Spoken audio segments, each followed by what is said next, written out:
We all know that Brooklyn is, of course, filled with people of culture. So how does one go about picking the ones that mean the most? Well, here now to take us behind the process at Brooklyn Magazine and the 2016 version of 100 Most Influential People in Brooklyn Culture is its executive editor, Kristin Iversen. Welcome back to BK Live. Hi, Kristin. It's good to be back.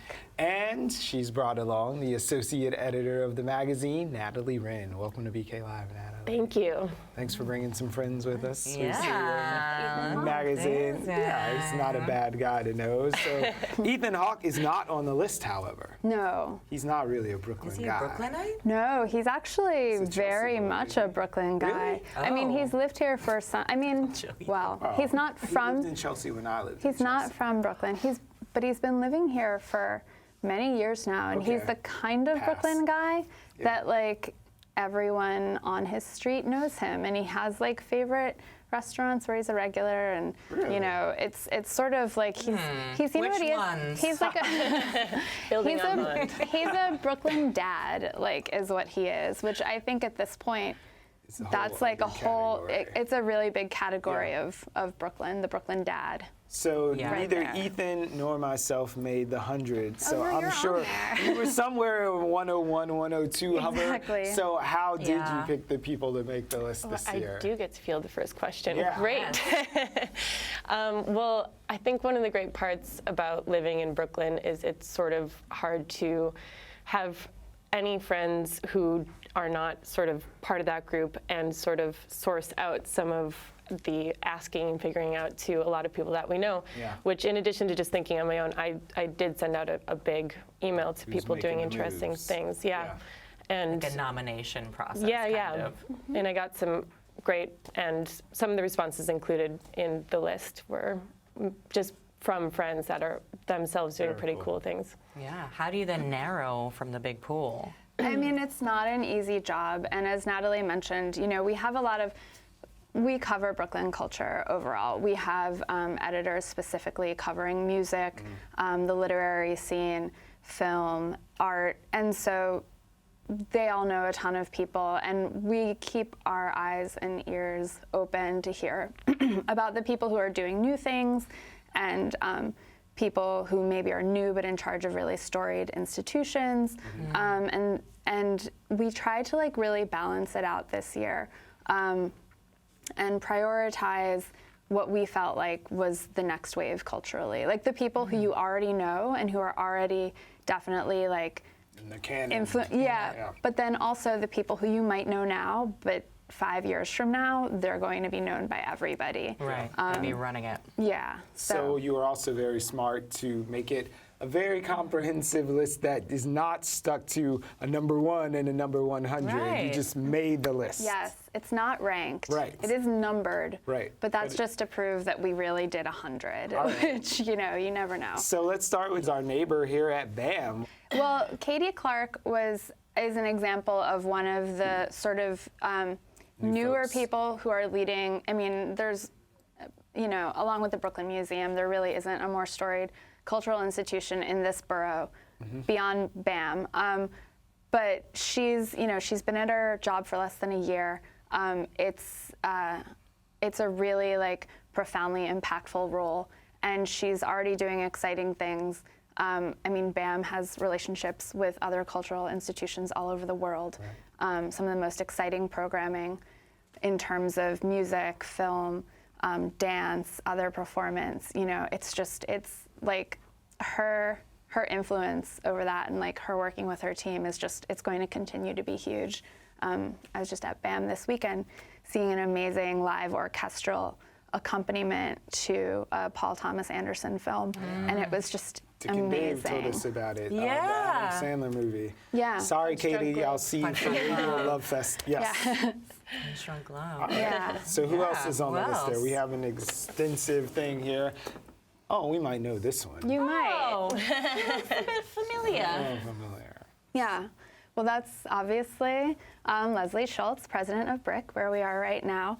And, you know, she was definitely sort of an easy choice when it came to narrowing things down. BRIC, again, as you know, does some really amazing things in promoting in all sorts of different ways, like Brooklyn artists, and really adds to the cultural conversation in the borough. So yeah, it was a very easy choice. We've got 6 more minutes in the segment. We can continue talking about Leslie and BRIC. We know who signs our checks, so it's good. So who else is on the list? We've got the first man that we're showing, Rembrandt. Rembrandt Brown. Well, you should know him. He's a really incredible writer, and he used to be at Grantland, but he's now. His official title, I think, is Critic at Large at New York Magazine, and he writes on a whole host of different topics. But recently, he was in Michigan, in Flint, Michigan, writing about some of the things that are going on there. And he just has like a really, I mean, he's crazy intelligent. His voice is so lucid, and like he's one of those people who I think we should all be checking out to see what he's thinking. Excellent. So has there ever been, this is your 3rd year in, has there ever been any backlash with the list, or people saying, why wasn't I on? Or really you put that joker on and I'm not me there? again. Yeah. I mean, I think the first maybe complaint I heard was just that it was potentially more focused on writers and editors than some people thought, which is not ultimately true. I mean, there's certainly a good number of them.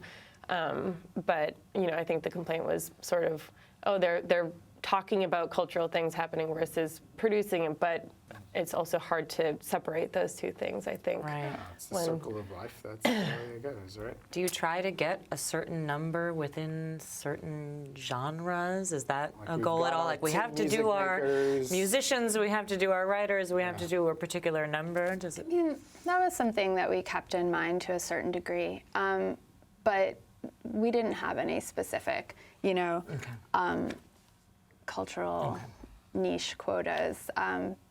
So, yeah. So let's run through some more. Let's look at who else we got up next. Lisa Lucas over at the National Book Foundation. Yeah, Lisa Lucas is pretty Literary amazing. borough. Yeah, it is a very literary borough, so it wasn't really very hard to find people working in that arena. But Lisa Lucas, she's now the executive director of the National Book Foundation, but prior to that, she was running a really wonderful literary magazine called Guernica. But this is a relatively new role, and it's really powerful. She's sort of historically been a huge promoter of great writers who maybe had a hard time, like from her role at Guernica. Breaking in, yeah, and she really is a huge advocate for writers and editors working in all different arenas, and I think she's going to really make her mark in this new job, which is just All kind right, of Lisa, incredible. you've been tagged. Rob Markman from Artist Relations at Genius. Yeah, so Rob Markman is Brooklyn born and raised.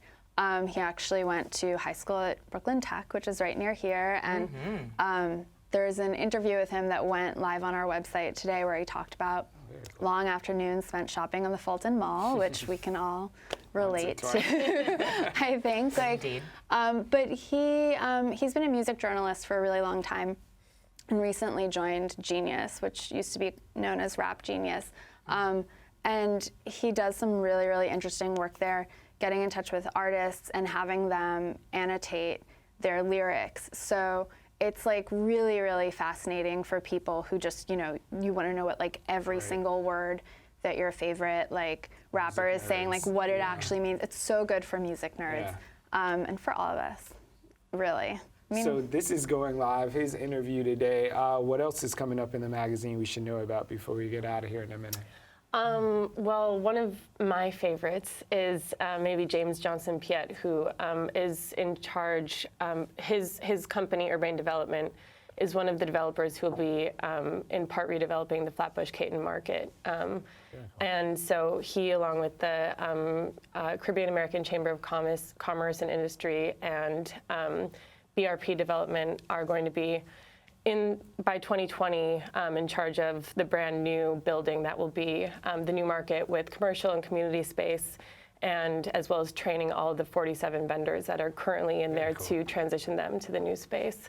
And so that interview is also live on the site. Definitely Brooklyn culture for you as So we have well. one more minute. Let's try We're going to get at least one Jasmine. more of these. Yeah. So Jasmine is someone who I think a lot of people, particularly in media, are already really familiar with her.